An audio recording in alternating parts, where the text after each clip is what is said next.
கர்த்தருடைய பரிசுத்த நாமம் முழுவதாக உயிர்த்தெழுந்த ஆண்டவராகிய இயேசு கிறிஸ்துவின் நாமத்தினாலே அனைவரையும் வாழ்த்துகிறேன். தேவனுடைய சமூகத்திலே கூட்டியிருப்பது அது மிகவும் சந்தோஷம். ஆனால் சாத்தானுக்கு கொஞ்சம் எரிச்சலார்.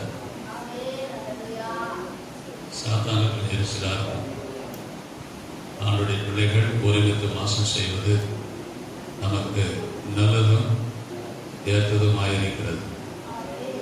நம்ம இந்த நாளில் திறவுகோல் வசனமாக சங்கீதம் 103 1-2 வசனத்தை வாசிப்போம். என் ஆத்துமாவே கர்த்தரை ஸ்தோத்திரி, என் முழு உள்ளமே அவருடைய பரிசுத்த நாமத்தை ஸ்தோத்திரி. என் ஆத்துமாவே கர்த்தரை ஸ்தோத்திரி, அவர் செய்த சகல உபகாரங்களையும் மறவாதே. இங்கே இந்த வார்த்தை யாருக்கான ஞாபகம் இருக்கா? இந்த வார்த்தை இந்த வசனம் எல்லாரும் தெரியுமா? எப்படி தெரியும் உங்களுக்கு? இந்த வசனம் எல்லாரும் தெரியுமா? சரி, எப்படி தெரியும்? முடிக்கும் போது சொல். ஆமே, முடிக்கல, ஆரம்பம். இது ஆரம்பம். கர்த்தருடைய பிள்ளைகள் உலகத்தில் சாத்தான் நினைச்சிட்டு இருக்கான். இனிமே மசூதி சர்ச்செல்லாம் அவ்வளோதான் அப்படின்னு சொல்லிட்டு சாத்தான் நினைச்சிட்டு இருக்கான். ஆனால் அவருடைய பிள்ளைகள் ஒருபோதும் வைக்கப்பட விட மாட்டார். அல்லேலூயா. இப்பொழுது இந்த வார்த்தை தாவீது தன்னுடைய வாழ்க்கையிலே என் ஆத்துமாவே கர்த்தரை ஸ்தோத்திரி, என் முழு உள்ளமே அவருடைய பரிசுத்த நாமத்தை ஸ்தோத்திரி, என் ஆத்துமாவே கர்த்தரை ஸ்தோத்திரி, அவர் செய்த சகல உபகாரங்களையும் மறவாதே. கடைசி பகுதியாக இருக்கக்கூடிய அவர் செய்த சகல உபகாரங்களையும் மறவாதே என்று இந்த தாவீது சொல்லுகிறார். தாவீதுடைய வாழ்க்கையிலே அநேக நன்மைகளை கர்த்தரிடத்திலே பெற்றிருக்கிறார். இங்க வந்தவங்க இல்லை காணொலி மூலமாக பார்த்து கொண்டு இருக்கிறவர்கள் உங்களுக்கு ஆண்டவர் நன்மையை செய்யலை அப்படின்னு சொல்லி யாரும் சொல்ல முடியுமா? சொல்ல முடியுமா? இந்த வார்த்தை ஆண்டவர் பல நன்மைகளை செய்திருக்கிறார். எல்லா நன்மைகள் செய்திருந்தாலும் இவற்றை எல்லாவற்றையும் பார்க்கலாம் அதிகமான நன்மை கிறிஸ்தவர்களாக நமக்கு கொடுத்திருக்கிறார். என்ன நன்மை தெரியுமா? என்ன நன்மை செய்திருக்கார்? கிறிஸ்தவர்களாக இருக்கக்கூடிய உங்களுக்கும் எனக்கும் ஆண்டவர் நிறைய நன்மை செய்கிறார். முதலாவது நன்மை, ஒரு பெரிய நன்மை செய்திருக்கிறார். இந்த உலகத்தில் யாருமே செய்ய முடியாத நன்மை அவர் செய்திருக்கிறார். என்ன நன்மை? என்ன நன்மை?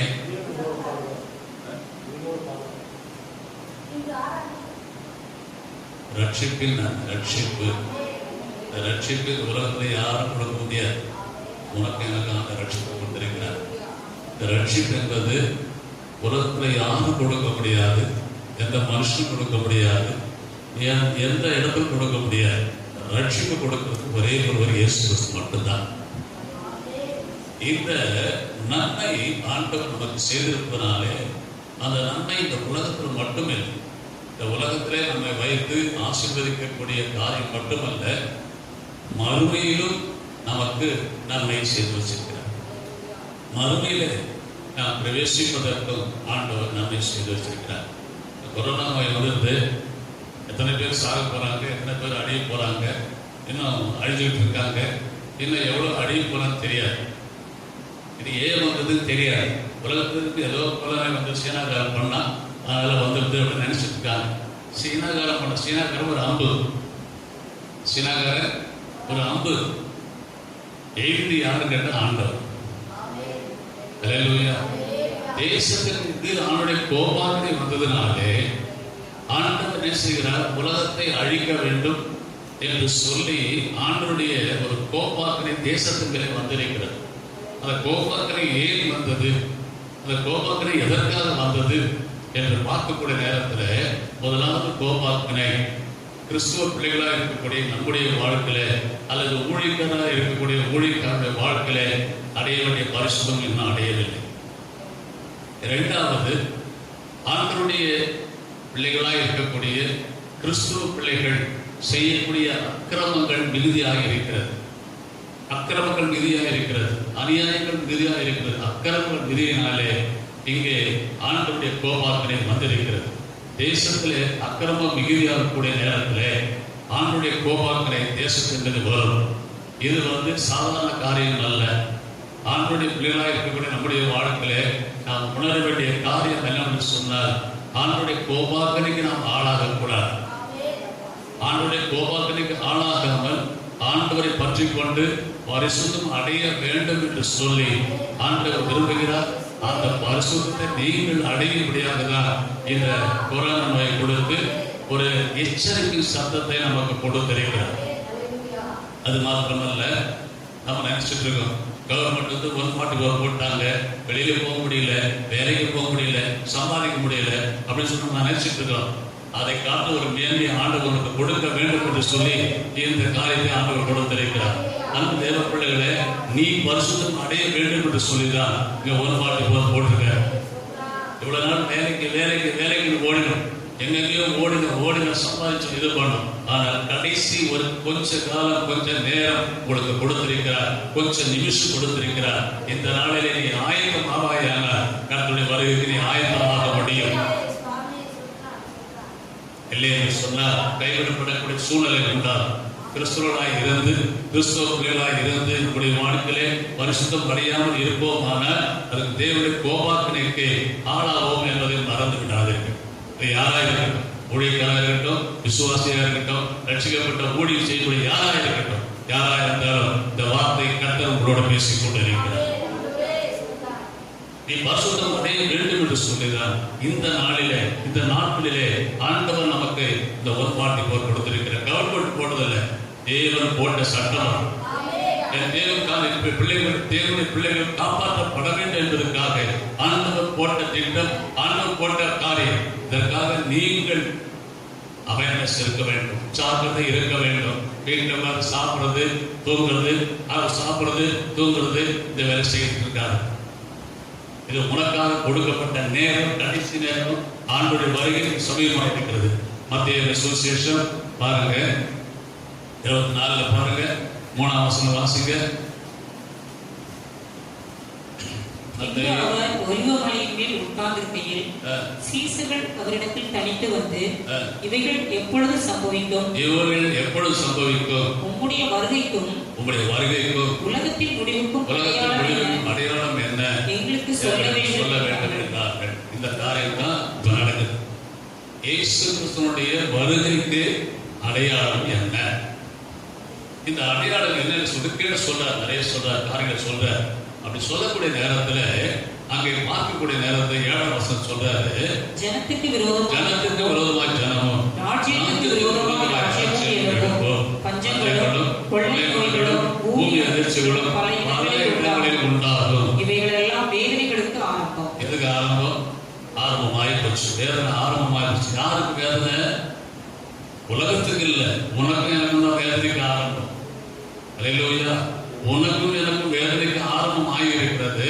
இந்த காரியத்திலே நீ வேதனைப்படாமல் இருக்க வேண்டும் என்று சொன்னால் அதற்கு முன்னாடி கர்த்தருடைய வருகை இருக்கு.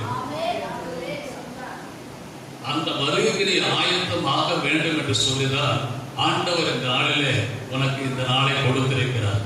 கர்த்தருடைய பிள்ளைகளாக நம்முடைய வாழ்க்கையிலே நாம் என்ன செய்ய வேண்டும் என்பதை கர்த்தர் திட்டமாக தெளிவாக சொல்லியிருக்கிறார். ஒரு அடையாளத்தை காத்திருக்கிறார். கொள்ளை நோய் வரும், பூமி அதிர்ச்சி வரும், ஜனங்களுக்கு விரோதமாக ஜனங்கள் எழுப்புவார்கள், ராஜ்யத்திற்கு விரோதமாக ராஜ்யம் எழுப்புவார்கள் என்று சொல்லி வேதம் சொல்லுகிறது. இப்ப எல்லாம் நடந்து முடிச்சாச்சு. ராஜ்யத்துக்கு விரோதமாக ராஜ்யம் எழுப்பிட்டு இருக்குது. அமெரிக்காக்காரர் சீனாவை அடிக்கிறதுக்கு தயாரா இருக்கான். சொல்லுங்கள, சீனாக்காரன் தயாரா இருக்கான். இதெல்லாம் நடக்கக்கூடிய நேரத்தில் கடைசி ஆண்டவருடைய வருகைக்கு இது ஆயத்த நாளாய் இருப்பதனாலே நீங்களும் நானும் ஆயத்தமாக வேண்டும். அல்லேலூயா. நீங்க நினைச்சிருக்காங்க ஏதோ கொள்ளை நோய் வந்தது, கொரோனா நோய் எல்லாரையும் தடை பண்ணிட்டாங்க, என்ன தடை தெரியலையே, வேலைக்கு போக முடியலையே, இப்படி இருக்காங்க. வேலைக்கு போறதை பத்தி நீ வருத்தப்படாத. நீ பரிசுத்தம் ஆகலையே என்று சொல்லி வருத்தப்படு. நீ பரிசுத்தம் அடையலையே என்று சொல்லி வருத்தப்படு. இதுதான் உனக்கு ஆண்டவர் கொடுக்கக்கூடிய ஒரு எச்சரிக்கை சத்தம். இந்த சத்தத்தை நீ கேட்டு ஆண்டு சமூகத்திலே ஒவ்வொருவாகி அபிஷேகம் பெறாதவர்கள் அபிஷேகம் பெற்றுக்கொள்ள வேண்டும். பரிசுத்தம் அடையாதவர்கள் பரிசுத்தம் அடைய வேண்டும். பாவங்கள் கரைதலை ஒன்றும் இல்லாமல் அறிக்கை செய்து விட்டுவிட்டு பாவத்தை விட்டு விலக வேண்டும் என்று சொல்லி கர்த்தர் விரும்புகிறார். அந்த காரியத்தை என்றைக்கு செய்கிறீர்களோ அன்றைக்கு தான் ஆண்டவர் உனக்கு ரட்சிப்பை கொடுக்கும். முடிவரைக்கும் நிலைத்திருப்பவனே ரட்சிக்கப்படுவான். முடிவரைக்கும் நிலைத்திருக்கணும். ஏதோ கொஞ்ச நாள் இருந்துட்டேன், ஏதோ பின்மாற்றத்தில் போயிட்டேன் அப்படின்ற நிலவரத்துக்கு இருக்கக்கூடாது. ஆண்டவர் உனக்காக கொடுத்த ஒரு கடைசி நேரம், கடைசி தருணம் உனக்கு கொடுத்திருக்கிறார். இந்த தருணத்தையும் இந்த நேரத்தை நீ பயன்படுத்திக் கொள்ளவில்லை என்று சொன்னார், அப்புறம் பரிந்துரைக்கக்கூடிய நேரம் உண்டாகும், வேதனையான நேரம் உண்டாகும். அந்த நேரத்தை யாரும் வந்து உன்னை காப்பாற்ற முடியாது, யாரும் வந்து உன்னை காப்பாற்ற முடியாது. கர்த்தருடைய வருகைக்கு நீ ஆயத்தமாக வேண்டும் என்று சொன்னார். கர்த்தர் உனக்காக செய்யக்கூடிய காரியங்களை பார்த்து சாக்கிரதையாக இருந்து விழிப்பாக இருந்து நீ பரிசுத்தம் அடைய வேண்டும் என்று சொல்லி ஆண்டவர் விரும்புகிறார். கரங்களை வைத்து அறையில் சொல்லுவோம். தேவ பிள்ளைகள் இதனால அதே 24ஆம் அதிகாரத்திலே இங்கே சொல்லுகிறார். 33-34 வாசம். அப்படியே இவைகளெல்லாம் நீங்கள் காணும்போது அடையாளமா கொடுக்கிறார். காணும்போது அவர் சமீபமாய் வாசலுக்கே வந்திருக்கிறார் என்று தெரியுமா? கண்டாரா? இதெல்லாம் சம்பவிக்கிறது சொன்னா இங்க வந்து இப்போ வாசல் அருகே வந்திருக்கிறார். இந்த வாசல் அருகே இருக்கக்கூடிய ஆண்டவர் உள்ள வந்து காத்துட்டு இருக்கார். இன்னும் உள்ள நம்ம காத்துறதுக்கு காரணம் என்னன்னு கேட்டீங்கன்னா, நீ நானும் இன்னும் பரிசுத்தம் அடையல. நீ நானும் பரிசுத்தம் அடையணும் அப்படின்னு சொன்னாக்கா ஆண்டவர் உள்ள வந்துருவார். வாசப்படையில் இருந்து காத்துட்டு இருக்கார். காத்துட்டு இருக்கக்கூடிய ஆண்டவர் உள்ள வரத்துக்கு அவர் எவ்வளவு நேரம் ஆகும் தெரியாது. வராம இதுக்கு காரணம் என்ன? நீயும் நானும் இன்னும் இறுதியும் பரிசுத்தம் அடையல, சிந்த பரிசுத்தம் அடையல, வாழ்க்கை பரிசுத்தம் அடையல, வாழ்க்கையில் இருக்கக்கூடிய பாவத்தை விட்டு விலக முடியல. இப்படிப்பட்ட நாட்கள் வந்ததுனால நீ என்ன செய்ய வேண்டும் என்று ஆண்டவர் எச்சரிக்கை சத்தத்தை நாளை கொடுத்திருக்கிறார். ஒரு அடையாளத்தை கொடுத்திருக்கிறார். நான் வந்து விட்டேன் என்ற அடையாளத்தை ஆண்டவர் கொடுத்திருக்கிறார். அப்போ வாசப்படி வரை வந்தாச்சு. இப்போ உள்ள வருவதற்கு ஆண்டவர் ஆயத்தமா காத்திருக்காரு. நீ ஆயத்தமா? நீ ஆயத்தமா? உலகம் கேட்கிற காணொலி மூலமாக பார்த்து கொண்டு இருக்கிற உங்களையும் ஆண்டவர் பார்த்து கேட்கிற நீ இன்னைக்கு ஆயத்தமா? ஆண்டவருக்கு நாளே உன்னை பார்த்து கேட்கிறார். ஆயத்தமா இருப்பாயா? ஆண்டவர் சமூகத்தில் நீ காணப்படல. ஆயத்தம் இல்லை என்று சொன்னார் கைவிடப்படக்கூடிய சூழ்நிலை உண்டாகும். ஆண்டவர் இந்த காரியத்தை செய்வதற்கு என் பிள்ளைகள் ஒரு பொழுதோ நரகத்துக்கு போகக்கூடாது என்று சொல்லி ஆண்டவர் விரும்புகிறார். ஒருவரும் கெட்டு போவது ஆண்டுடைய சித்தம் இல்லை. ரட்சிக்கப்பட்ட பிள்ளைகள் ஒருவரும் கெட்டு போவது ஆண்டுடைய சித்தம் இல்லை என்று வேதம் சொல்லுகிறது. அதற்காக தான் கைப்பற்றிருக்கிறார் ஆண்டவர். வாசப்படியில் வந்தாச்சு. இனிமே நீ என்ன செய்ய வேண்டும், நீ என்ன காரியங்கள் செய்ய வேண்டும் என்று சொல்லி ஆண்டவர் திட்டவட்டமாக இந்த இடத்துல பேசிக் கொண்டிருக்கிறார். நீ ஆயத்தமாக வேண்டும். இதுதான் நம்முடைய வேலை. வேற வேலை ஒண்ணுமே கிடையாது. உங்களுக்கு இப்ப இருக்கக்கூடிய நாள்ல கொஞ்ச நாள் 21 நாள் விடுதலை கொடுத்தார். அதுக்கப்புறம் 2 வாரம் போட்டாங்க. அது மாதிரி இப்ப மறுபடியும் 2 வாரம் போட்டிருக்காங்க. ஏன் தெரியுமா? நீ இன்னும் ஆயத்தமாக, நீ இன்னும் பரிசுத்தம் அடையல. பரிசுத்தம் அடைய வேண்டிய காரியங்கள் இன்னும் நடக்கல. இந்த காரியம் நடந்தாதான் இயேசு உள்ள வருவார். அவருடைய வருகை மிக சொல்லுமாறு. நான் எனக்கு வந்து ஒரு ஆசை கொடுத்துருக்காரு. பால் போஸ்ட் அடிச்சு போட போறேன். இயேசு சீக்கிரம் வரப்போகிறார். வாசப்படிகள் வந்து நின்று கொண்டு இருக்கிறார் என்று நம்ம ஒரு மால் போஸ்ட் போடப்பார். அநேக கிறிஸ்தவ பிள்ளைகள் ஊழியக்காரர்கள் முன்னம் வந்து ஆயத்தம் இல்லாமல் இருக்கிறார். ஊழியர் செய்யக்கூடிய ஆயத்தம் இல்லாமல் இருக்கிறார். ஏன் இந்த காரியங்கள் நடந்து கொண்டு இருக்கிறது? ஆண்டவருடைய பிள்ளைகளுக்கு நம்முடைய வாழ்க்கையில் ஏன் இந்த காரியத்தை நான் செய்யாமல் இருந்து கொண்டு இருக்கிறார்? கொஞ்சம் கூட பயம் இல்லை, தெய்வ பயம் இல்லை. கண்ட வார்த்தை பேசுறது, கண்ட இடத்துக்கு போறது, கண்ட ஃப்ரெண்ட்ஷிப், கண்ட காரியங்கள் செய்வது, இதெல்லாம் எதுக்கு கேட்டீங்கன்னா கர்த்தருடைய வருகையிலே ஆயத்தம் ஆக முடியாமல் சாத்தான் உங்களை கேட்டு இருக்கிறார். அதிலே சொல்லுங்களேன். உன்னத பாட்டுல ஒரு காரியம் இருக்கு. 2ஆம் அதிகாரம் 15ஆம் வசனம். உன்னத பாட்டு 2:15. திராட்சை தோட்டங்களை கெடுக்கிற குழி நரிகளையும் சிறு நரிகளையும் நமக்கு பிடியுங்கள். நம்முடைய திராட்சை தோட்டங்கள் பூவும் பிஞ்சுமா இருக்கிறது. பாத்தீங்களா? இந்த வசனம் எத்தனை பேர் புரியுதுன்னு தெரியல. அன்பு தேவ பிள்ளைகளை, இங்கே சொல்லக்கூடிய காரியம் திராட்சை தோட்டங்களை கெடுக்கிற குழிநெறிகளையும் சிறு நெறிகளையும் நமக்கு பிடியுங்கள் என்று சொல்லப்படுகிறது. சபைக்குள்ள என்ன இருக்குது? குழிநெறிகள் இருக்கிறது, சிறு நெறிகள் இருக்கிறது. இவற்றை என்ன செய்து பிடியுங்கள் என்று சொல்லுகிறார். யாரை பார்த்து சொல்ற? மனவாட்டியா இருக்கக்கூடிய சபையை பார்த்து சொல்லுகிறார். நீ அவற்றை பிடிக்க வேண்டும். இது என்னங்க? இது குழிநெறி போய் எங்க இருக்குது? நான் பார்த்து கண்டுபிடிக்க முடியும். சர்ச்சு உள்ள இருக்குது, சர்ச்சு உள்ளதான் இருக்குது, வெளியில் இல்லை, சர்ச்சு உள்ளதான் இருக்குது. குழிநெறிகள் சபையை கெடுக்கக்கூடிய, தோட்டத்தை கெடுக்கக்கூடிய, கெடுக்கிற குழிநெறிகளும் சிறு நெறிகளும் இருக்கிறது என்று வேதம் சொல்லுகிறது. அப்ப அந்த குழிநெறிகள் சிறு நெறிகள் எங்க இருக்குது? கவனிங்க, உன்னுடைய இருதயத்தில் எங்க இருக்குது? தோட்டத்தை கெடுக்கக்கூடிய பூ பிஞ்சு அப்படின்னா என்ன அர்த்தம் தெரியுமா? புதிதாக ரட்சிப்புக்குள்ள வரக்கூடிய, புதிதாக வரக்கூடிய ரட்சிப்பு விசுவாசிகள், புதிதாக வரக்கூடிய இந்த பூ இப்பதான் ரட்சிப்புக்குள்ள வராங்க. பூ பொத்து காய் காத்து படம் பழக்கணும். முதல்ல வரக்கூடிய பூ, மொட்டு பூ, இவைகள் முதல்ல வருது. அப்ப முதல்ல ரட்சிப்புக்குள்ள வரக்கூடிய அந்த ஜனங்களை கெடுக்கக்கூடிய குழிநெறிகள் எங்கே இருக்கிறது? விசுவாசிகள் மத்தியிலே இருக்கிறது. அப்போ அவர்கள் யார் அப்படி சொன்னா, உன்னை ஆடுகளாக, உன்னை மந்தையிலே ஆடுகளாக உன்னை அழைத்தார். ஆனால் எண்ணங்கள் சிந்தைகளோ எப்படி இருக்கிறது? வஞ்சனை உள்ள நரிகளை போல இருக்கிறோம். வஞ்சனை உள்ள நரிகளை போல இருக்கிறோம், தந்திரம் உள்ள நரிகளை போல இருக்கிறோம். அப்படிப்பட்ட நிலைமையில இருக்கக்கூடிய அந்த பிள்ளைகளை பார்த்து ஆண்டவர் சொல்கிறார், உன்னுடைய குணங்கள் மாற வேண்டும். உன் குணங்கள் மாற வேண்டும். நீ அந்த நரியை பிடிக்க வேண்டும், சிறு நரியை பிடிக்க வேண்டும், குடிநரிகளை பிடிக்க வேண்டும் என்று ஆண்டவர் சொல்லுகிறார். உனக்குள்ளே இருக்குது, உனக்குள்ளே இருக்குது. குடிநரிகள் உனக்குள்ளே இருக்குது, சிறு நரிகள் உனக்குள்ளே இருக்குது. இந்த நரிகள், இந்த நரி என்ன செய்கிறது? உன் இருதயத்தை கெடுத்து, உன்னை ஏமாற்றி, தந்திரமாக ஏமாற்றி, உன்னை என்ன செய்கிறது? பூவும் பிஞ்சுமாய் இருக்கக்கூடிய உன்னுடைய வாழ்க்கையை கெடுத்து கீழே தள்ளிவிடுகிறது. அந்த பூவும் பிஞ்சும் பெருக பெருக பெருந்தாதான் கனி உண்டாகும். கனி கொடுக்க முடியாமல் உன்னை சபையை விட்டு வெளியே தள்ளக்கூடிய, சபையை விட்டு உன்னை கெடுக்கக்கூடிய, உன்னை அழிக்கக்கூடிய குடிநெறிகள் உனக்குள்ளே உட்கார்ந்து கொண்டிருக்கிறது. உனக்குள்ளே இருக்கிறது. இந்த குழிநெறிகளையும் சிறு நெறிகளையும் என்ன செய்ய வேண்டும்? பிடிக்க வேண்டும் என்று வேதம் சொல்லுகிறது. பிடிக்க வேண்டும். சிறுசன் என்ன பண்ணா தெரியுமா? எத்தனை நெறி குற்றான் தெரியுமா? அவன் எத்தனை? 300 நெறிகள். எத்தனை?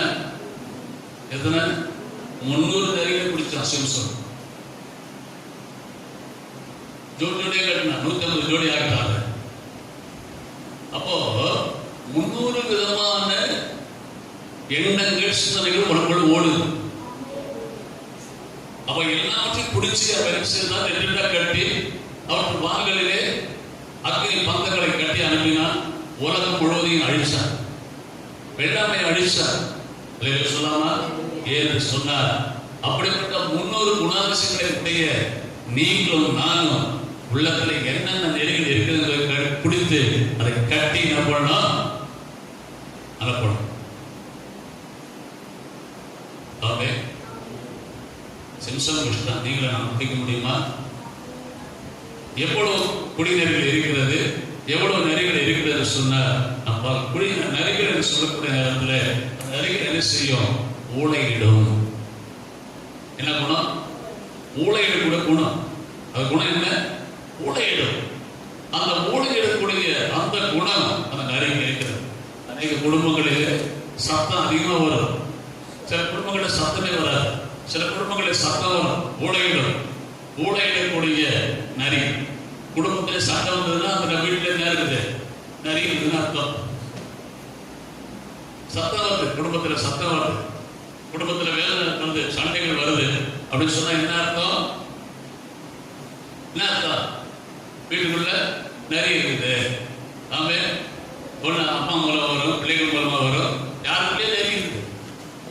ஆமே, சத்தம் வரும், சண்டைகள் வரும், அடிக்கடி சண்டை வரும். இதெல்லாம் உண்டாக்குறது யாரு?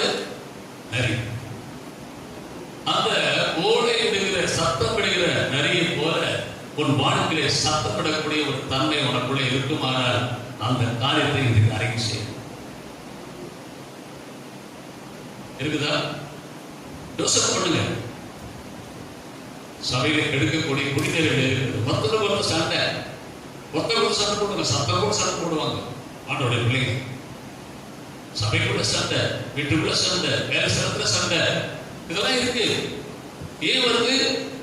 சத்தம் போடுகிற ஊடக இடுகிற நரிகள். இல்ல சொல்லாம சொல்ல மாட்டேங்கல்ல, சொல்ல மாட்டேங்கல்ல. இரண்டாவது தந்திரம், தந்திரமான காரியத்தை அது என்ன பண்ணும்? தந்திரமா வந்து என்ன பண்ணும்? கெடுத்துரும். தந்திரமா வந்து கெடுத்துரும். தந்திரமான காரியங்களை ஆலோசனை கொடுத்து, தந்திரமான ஆலோசனை கொடுத்து உன்னை கீழே தள்ளிடுவான், எண்ணெய்களை சிதறி அடிப்பான். இப்போ ஒரு சில குழந்தைகள் வந்து பேசிட்டு இருக்காங்க, இருந்துட்டு வந்து பேசிட்டு இருக்காங்க, பேசுறதா இல்லையா? ஐயா கிடையாது, வேலையே கிடையாது, எப்ப பார்த்தாலும் ஏசு வருக வருக வருகன்னு சொல்லிட்டு இருக்க, எப்ப வர போற? ஆண்டவர் வந்துட்ட, வாசலை வந்து காத்துட்டு இருக்க. நீ நான் பரிசுத்தம் அடைய வேண்டும், உனக்குள்ளே இருக்கக்கூடிய நரிகளுக்கு இருக்கக்கூடிய குணாதிசயங்கள் மாற வேண்டும். இல்லையா? கணித நரிகளுக்கு இருக்கக்கூடிய குணாதிசயங்கள் மாறும். சங்கீதம் 144:14. சங்கீதம் 144:14. எங்கள் எருதுகள் பலத்தவைகளாய் இருக்கும், சத்துரு உட்புகுதலும் குடியோடி போகுதலும் இராது. இங்கே சத்துருக்கள் உட்புகுதல் குடியேறுதலும் இராது. எங்கள் எருதுகள் கூக்குரலும் உண்டாகாது. ஆமே, இங்கே எங்கள் எருதுகள் பலத்தவைகளாய் இருக்கும். எங்கள் எருதுகள்னா யாரு எருதுகள்? நீங்களும் நாம எருதுகள், பலத்தவைகள். இல்லை சொல்லாம அவர்கள் எப்படி இருக்கிறது சொன்னால், கூக்குரல் உட்புகுதலும், அடுத்தது வீதிகளில் கூக்குரல் உண்டாகாது. வீதிகளில் கூக்குரல் உண்டாகாது. குடும்பத்தில் இது பண்றது கூட இல்லை, வீதிகளில் கூக்குரல். அப்போ கூக்குரல் எங்க வருது அப்படின்னு சொன்னா வீதிகளிலே, வீட்டில இல்ல, வீதிகளிலே வருகிறது என்று சொல்லப்படுகிறது. அன்பு தேவ பிள்ளைகளே, இந்த நாளிலே வீதிகளிலே வந்து சண்டை போடக்கூடிய விசுவாசிகள் கூட இருக்கிறவங்க இல்லையா?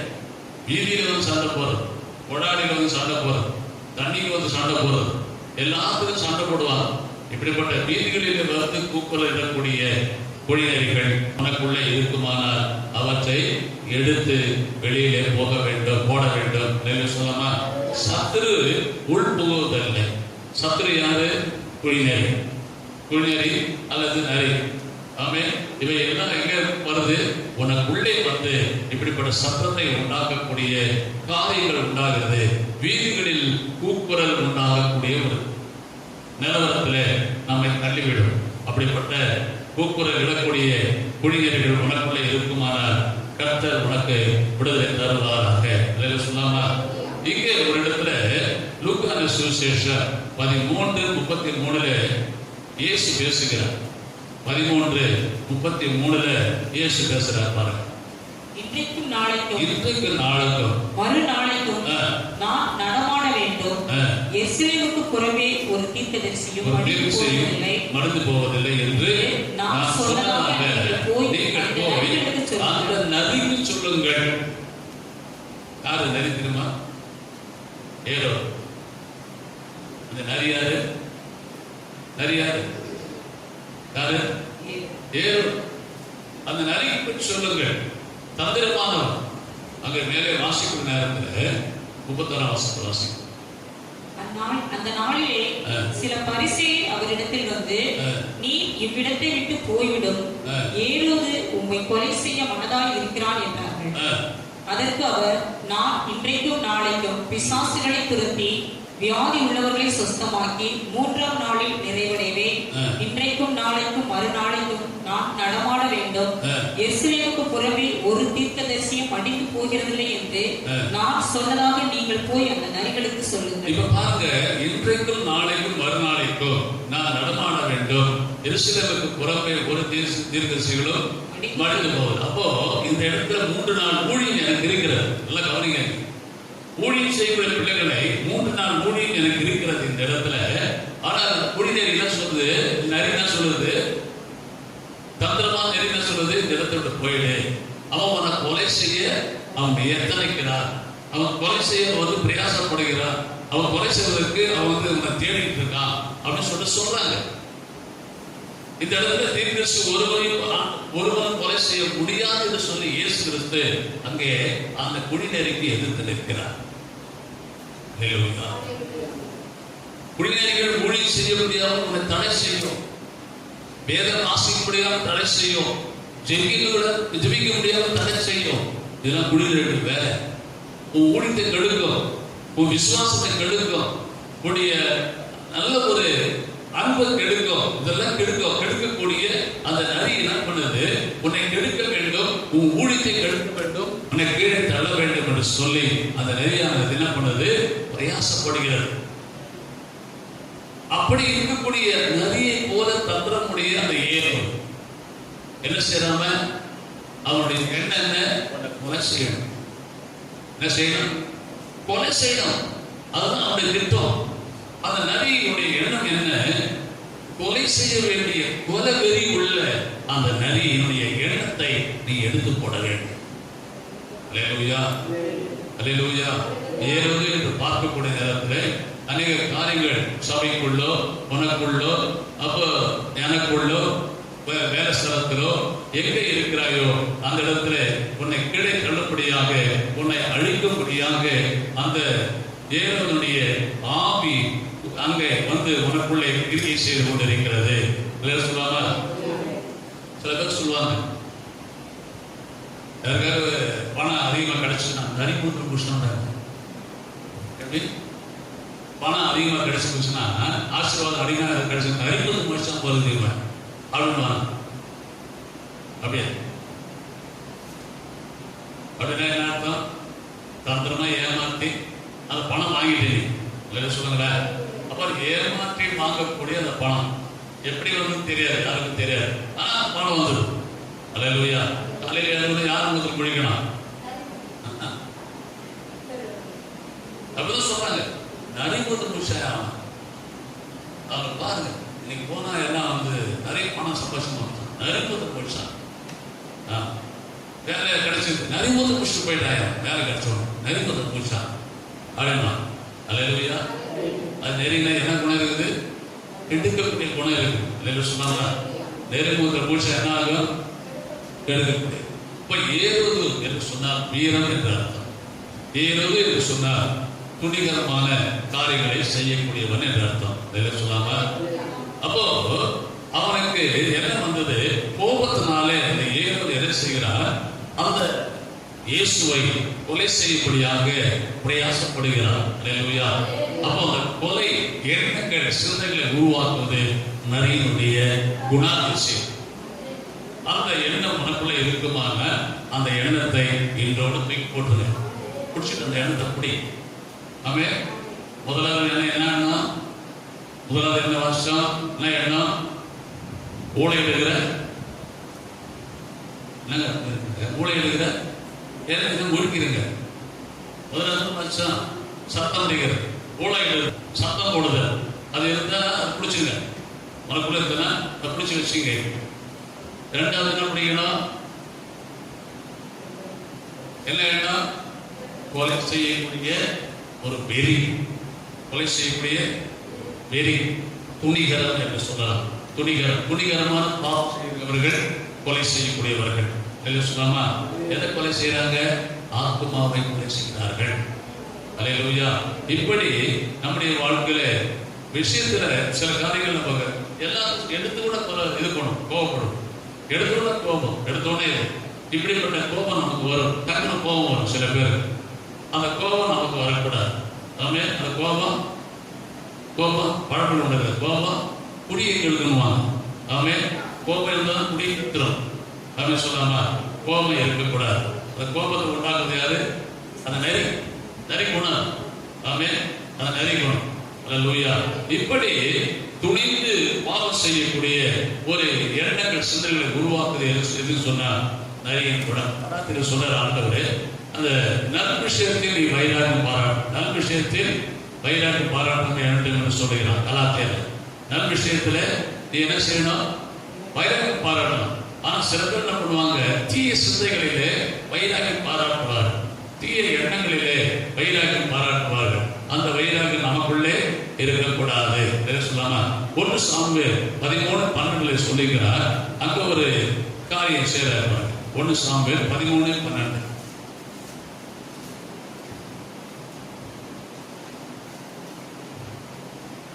பில்காலில் பெலிஸ்தேர் எனக்கு விரோதமாய் வந்து விடுவார்கள் என்றும் நான் இன்னும் கர்த்தருடைய சமூகத்தை நோக்கி விண்ணப்பம் பண்ணவில்லை துணிந்து சர்வாங்க தகன பலியை செலுத்தினேன் என்றார். எப்படி துணிந்து சர்வாங்க தகன பலியை செலுத்தினார். இது என்னது? துணிகரமான பாவம். நீ செய்ய வேண்டிய காரியத்தை விட்டு வேறு காரியத்தை தலையிட்டு துணிகரமான பாவம் செய்யக்கூடாது. இந்த பாவம் என்ன பாவம் அப்படின்னு சொன்னா மாம்சீகமான பாவம். இந்த பாவம் என்ன பாவம்? மாம்சத்தில் செயல்பட்ட ஆவிக்குரிய செயல்பாடுகள் சில இருக்குது, ஆவிக்குரிய குழிநெறிகள் இருக்குது. இப்படிப்பட்ட காரியங்களிலே மாம்சத்தில் என்ன செய்கிறார்? தன்னுடைய காரியங்களை நடப்பிக்கிறார். பலி செலுத்த வேண்டியது ஆசாரியுடைய வேலை. ஆனால் இவன் என்ன செய்கிறார்? அந்த பலியை இவனே செலுத்துகிறார், மாம்சத்திலே செயல்படுகிறார். அப்படின்னு சொல்லாம இந்த மாம்சத்திலே செயல்படக்கூடிய நேரத்திலே ஆண்டவருக்கு கோபாக்கினை, ஆண்டோடைய கோபாக்கினை நமக்கு வரும். அல்லேலூயா. அப்போ ஆண்டோடைய கோபாக்கினை வருகிறதுனால என்ன அர்த்தம்? ஏதோ ஒரு குழிநெறி உனக்குள்ள இருந்துட்டு உனக்கு கிரியை செய்யுது. ஆமென். என்ன கிரியை செய்யுது? என்ன கிரியை செய்யுது? துணிகரமான பாவம். நீ செய்ய வேண்டிய அந்த காரியத்தை உனக்கு செஞ்சு வைக்குது.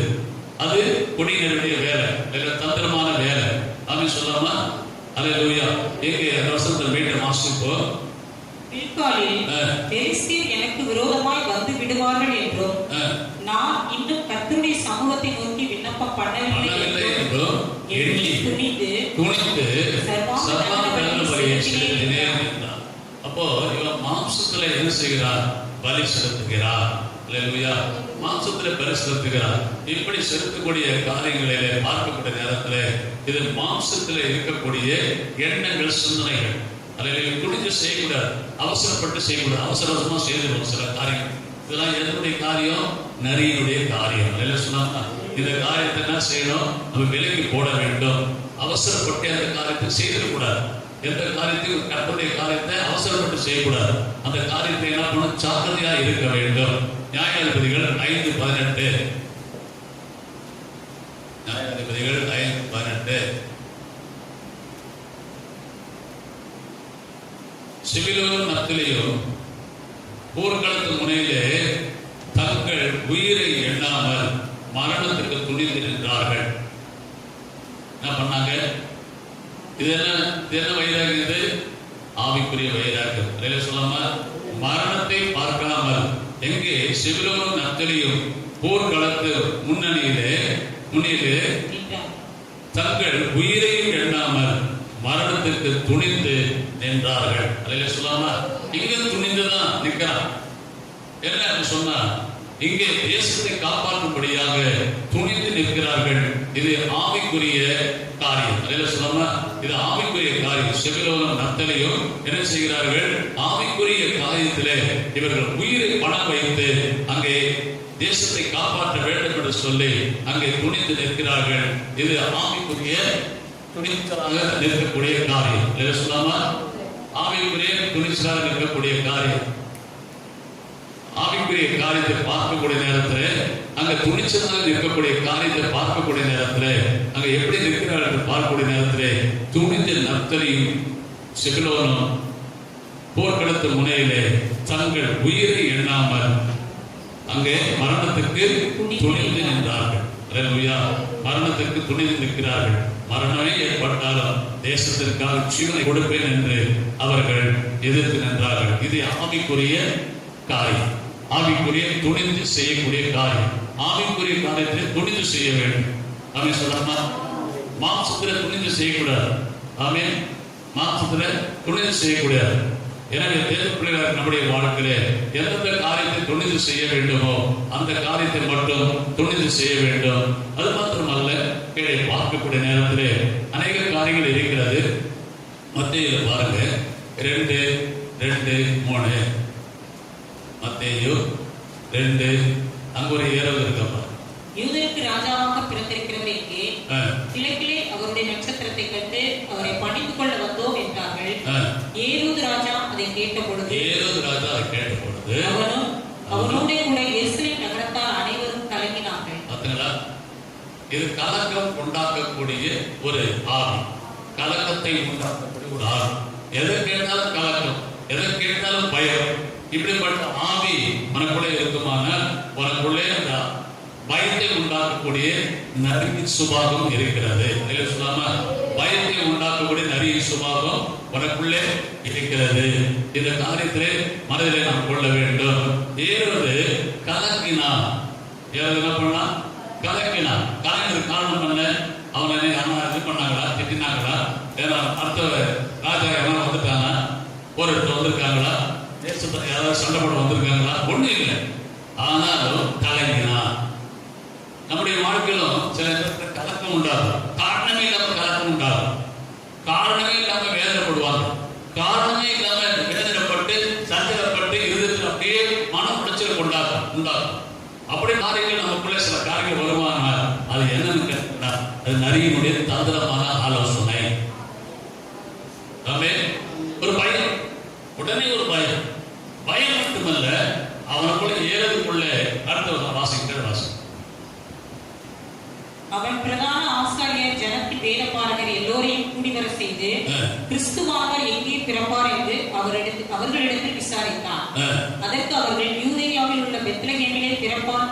அதேனென்றால் யூதேயா தேசத்தில் உள்ள பெத்லகேமே, யூதாவின் பிரபுக்களில் நீ சிறியதல்ல. நீங்கள் போய் பிள்ளையை குறித்து திட்டமாய் விசாரியுங்கள். நீங்கள் அதை கண்டுபிடித்து நானும் வந்து அதை பணிந்து கொள்ளும்படி எனக்கு அறிவியுங்கள் என்று சொல்லி அவர்களை பெத்லகேமுக்கு அனுப்பினார். இங்க ஒரு காரியம் நடக்குது. என்ன காரியம் சொன்னா, அந்த ஏரோது ராஜா என்ன பண்றான்? மட்டுமல்ல, தந்திரமான ஒரு ஆலோசனை சொல்லி அனுப்புறான். அவனுடைய எண்ணம் என்ன? யூதருக்கு ராஜாவா பிறந்துட்டாங்கன்னா நம்முடைய ராஜ்யத்திற்கு ஒரு இது வந்துடும், எதிர்ப்பு வந்துடும். அப்ப அந்த ராஜா பிறந்திருக்கிற முதல்ல அழிச்சுன்னு சொல்லிட்டு ஆயிரக்கணக்கான குழந்தைகளை அழித்தார்.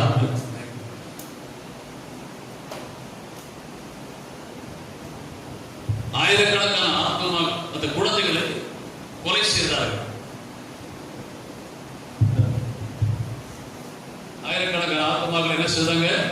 கொலை செய்தார்கள். அப்போ ஒண்ணு இவன் பயந்தது மட்டுமல்ல, கொலை செய்து ஆயிரக்கணக்கான குழந்தைகளை கொலை செய்யும்படியாக அந்த இடத்துல அந்த காரியம் நடக்கிறது. ஒண்ணு. அது மாத்திரமல்ல, அதுக்கு முன்பாக என்ன நடக்கிறது சொன்னா, தந்திரமாக இங்கே அந்த குழந்தையை விசாரித்து விட்டு வந்து எனக்கு சொல்லுங்கள் என்று சாஸ்திரி சொல்லி அனுப்புகிறார். சாஸ்திரியை திரும்பி போல சாஸ்திரிகிட்ட ஆண்டவர் பேசுற என்ன பேசுறாரு? நீ வந்த வழியை போகாத, வேறு வழியை போ அப்படின்னு சொல்லிட்டு அவனுக்கு ஆலோசனை கொடுப்பது நிமித்தம் அங்கே என்ன நடக்கிறது சொன்னார். அந்த ஆலோசனைப்படி அவன் என்ன செய்யறாரு சொன்னார். ஆலோசனை கேட்டு அந்த சாஸ்திரிகள் அங்கே செல்லவில்லை. ராஜா வந்து செல்லவில்லை. செல்லாமல் இருந்ததுனால இவருக்கு கோபம் அதிகமாகி போச்சு. சொல்லாமா, முதல்ல பயம் வந்தது, ரெண்டாவது என்ன வந்தது? இப்ப கோபம் வந்தது. கோபம் வந்தா என்ன நடந்தது? அங்க இருக்கக்கூடிய குழந்தைகளை, சிறு ஒரு வயதுக்கு கம்மியா இருக்கிற குழந்தைகளை என்ன செய்தார்? கொலை செய்ய திட்டமிட்டார், ஆணையிட்டார். ஆயிரக்கணக்கான குழந்தைகள் கொல்லப்பட்டார். இந்த எண்ணங்கள், கொலை வரி உண்டாகக்கூடிய எண்ணங்கள், நரிகள் உண்டாக்கக்கூடிய எண்ணங்கள், நரி உண்டாக்குது, கோபத்தை உண்டாக்குறது நரி, கொலை வெறியை உண்டாக்குறது நரி. சொல்லாம அந்த நெறி உனக்குள்ள இருக்குமானா அதை எடுத்து வெளியே போகணும், பிடிக்கணும், அதெல்லாம் பிடிக்கணும். அப்படின்னு சொல்லாம இன்னும் நிறைய இருக்குது. இதெல்லாம் சொல்ல நிறைய சொல்லிட்டு போகலாம். நரியுடைய எண்ணங்கள் நிறைய இருக்குது. உங்கள்கிட்ட இருக்கிற எண்ணங்கள் நிறைய எண்ணங்கள் தான். ஆமே, ஆயிரக்கணக்கான எண்ணங்கள் உனக்குள்ள இருக்குது. அதெல்லாம் எண்ணங்கள் என்ன? யாரு கொடுக்குறது? தந்திரமான ஆலோசனை கொடுக்குறது யாரு? நரி. ஆமே, அந்த நரியுடைய எண்ணங்கள் உனக்குள்ளே இருக்கு. ஆமே சொல்லுங்க. அப்படிப்பட்ட எண்ணங்கள் உனக்குள்ளே இருக்கிறதுனால நீ என்ன செய்யணும்? அவனுடைய அந்த நிறைய செய்யக்கூடிய அந்த ஏழு தன்னுடைய வாழ்க்கையில் என்ன செய்தான்? அவன் எல்லா குழந்தைகளையும் அவன் கொலை செய்யக்கூடியாக கொலைவெறி உள்ளவனாக மாறினான். அல்லேலூயா. அது மாத்திரமல்ல, இங்கே 1 சாமுவேல் 11:6 சொல்லப்படுகிறது. 11:6 சவுல் இந்த செய்திகளை கேட்டவுடனே தேவனுடைய ஆவி அவன் மேல் இறங்கினதால் அவன் மிகவும் கோபம் உண்டவனாகி ஓரிரை மாட்டை பிடித்து துண்டித்து அந்த ஸ்தானாதிபதியின் கையிலே கொடுத்து இஸ்ரவேலின் நாடுகளுக்கெல்லாம் அனுப்பி சவுலின் பின்னாலேயும் சாமுவேலின் பின்னாலேயும் புறப்படாதவன் எவனோ அவனுடைய மாடுகளுக்கு இப்படி செய்யப்படும் என்று சொல்லி இங்கே 6ஆம் வசனம் சொல்லப்படுகிறது. மிகவும் கோபம் கொண்டவனாகி, மிகவும் கோபம் கொண்டவனாக. அந்த கோபம் எப்படி உண்டாது? அது நரியினுடைய வேலை தான். இதில் சொல்லாம உனக்கு கோபம் வருது அப்படின்னு சொன்னா உனக்குள்ள நிறைய எண்ணங்கள், நரியினுடைய ஆவி இருக்குதுன்னு அர்த்தம். இதில் சொல்லாம இந்த ஆவி உன்னை விட்டு நீங்கணும். அல்லேலூயா. அது மாத்திரமல்ல, மத்தேயு 2:8 மீட்ட வாசம்.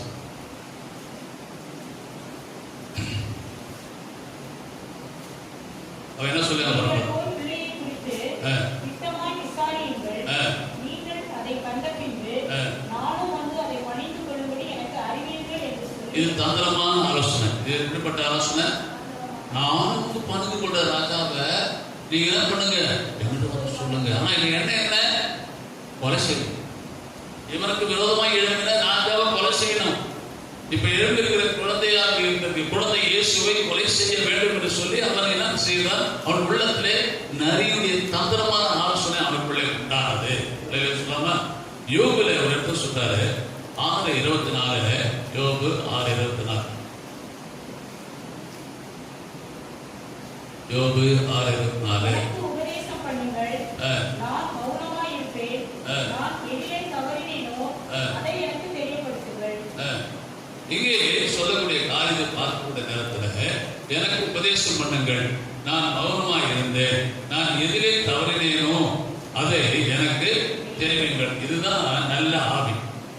ஆமே. நான் தவறு செய்யாமல் என்னை காத்துக்கொள்ள வேண்டும் என்று சொன்னால் மற்றவர்கள் சொல்லக்கூடிய ஆலோசனையை கேட்டு எதிலே தவறினோ அதை எனக்கு தெரியப்படுத்துங்கள் என்று சொல்லுகிறார். நம்மளிடத்தில் பேசுகிறார். அப்ப நம்முடைய வாழ்க்கையில நாம் தவறக்கூடிய நேரத்துல, நமக்கு பிரச்சனை வரக்கூடிய நேரத்துல நாம் ஏதாவிலும் தவறு இருக்கிறோமா என்று ஆண்டவரிடத்துல கேட்கணும். அப்படி சொல்லாம ஆண்டவரிடத்துல கேட்கணும். அவங்க பிரச்சனை வரக்கூடிய நேரத்தில் நல்ல ஒரு பிரச்சனைகளை மாட்டிக்கொள்ளக்கூடிய நேரத்துல நீ யார்கிட்ட போய் கேட்கக்கூடாது. யார்கிட்ட போய் கேட்கணும்? நம்ம இடத்துல நல்ல இன்டிமேட் ஃப்ரெண்டுகள் இருந்தா கேட்கலாம். அப்படி இல்லை, நமக்கு ஃப்ரெண்டு பெஸ்ட் ஃப்ரெண்டு யாருன்னா இயேசு தான்.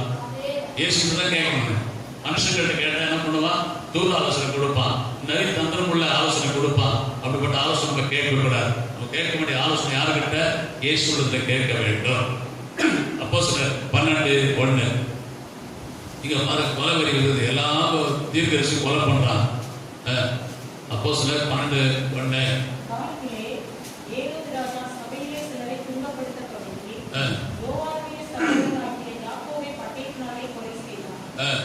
இங்கே கொலை செய்யக்கூடிய ஒரு காரியத்தை இங்க பாருங்க.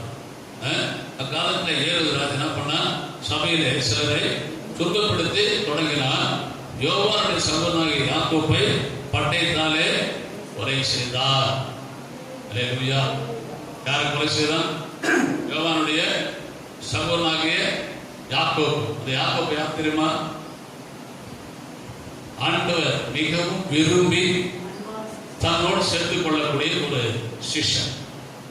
யாக்கோபு இடத்துல ஆண்டவர் அவ்வளவு அனுபவிச்சிருந்தார். ரெண்டாவது இயேசு எங்க போனாலும் அந்த யாக்கோபு கொண்டு போவார். எங்க போனார்? பேதுரு, யோவான், யாக்கோபு 3 பேரையும் கூட்டு போவார். அந்த யாக்கோபைய கொலை செய்தார்.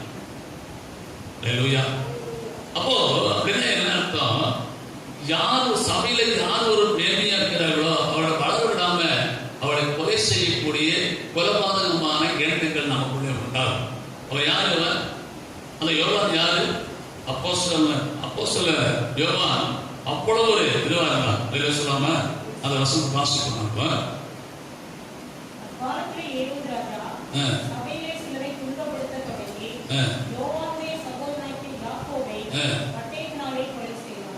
காரியம் பேசுறான். பார்த்தீங்களா? இந்த கொலை வெறி ஏன் வருது அவனுக்கு சொன்னா அது நரியினுடைய காரியம்.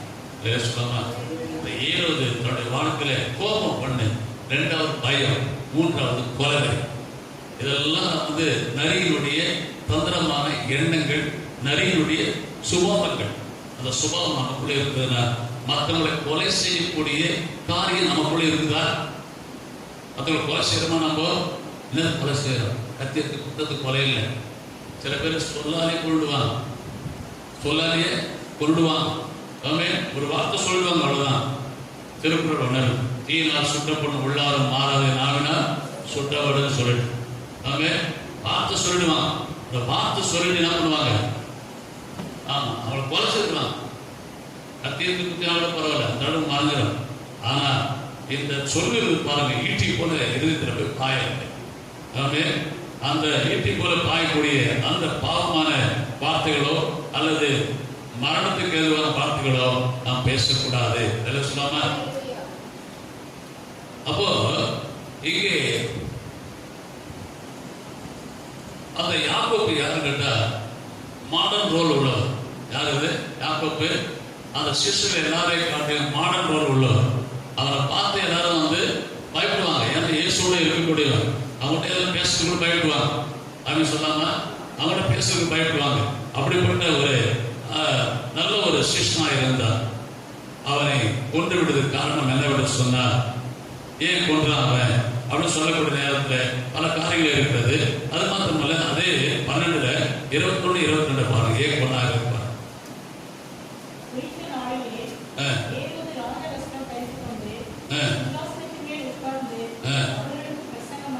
இதை பார்த்தீங்களா?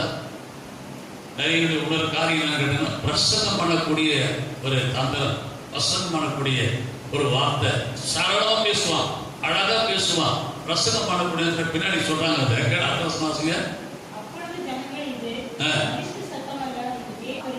யார் சத்தமா? மனுஷ சத்தம் அல்ல, தேவனுடைய சத்தம். யார் பேசுறது? 7 கொலைகாரன் பேசுறான்.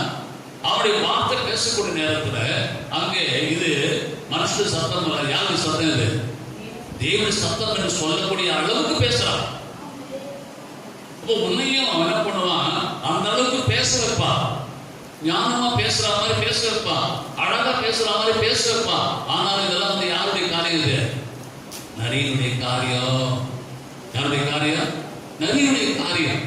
அந்த நரியுடைய எண்ணம். நல்லா பேசுவான், நல்லா பிரசங்கம் பண்ணுவான், தந்திரமான பிரசங்கம் பண்ணுவான், ஐவச்சமான பிரசங்கம் பண்ணுவான். இதெல்லாம் பண்ணக்கூடிய நேரத்துல அவருடைய பிரசங்கம் பார்க்கக்கூடிய நேரத்துல இது இவன் மனுஷன் பேசுறது இல்ல, தேவனே பேசுற மாதிரி இருக்கும்.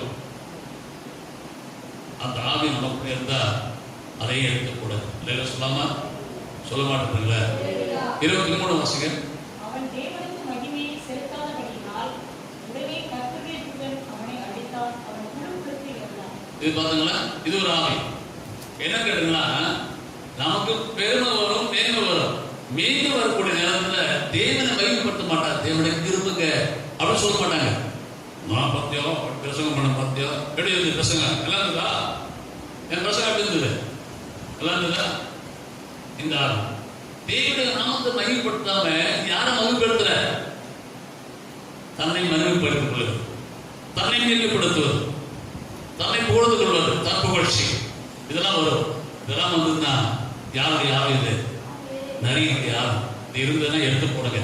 சொல்லாம தன்னை எடுத்துக்கோள். ஆம்பியாக்கும், இப்படியாக்கும், இந்த ஊராக்கும், அந்த ஊராக்கும், அப்படி இருந்தாக்கும், இதனாக்கும், ஆமா நாக்கணுமா சொல்லுங்கள. ஆமா, அவங்களாம் சொல்றதை பார்த்தா அப்படி இருக்கும்.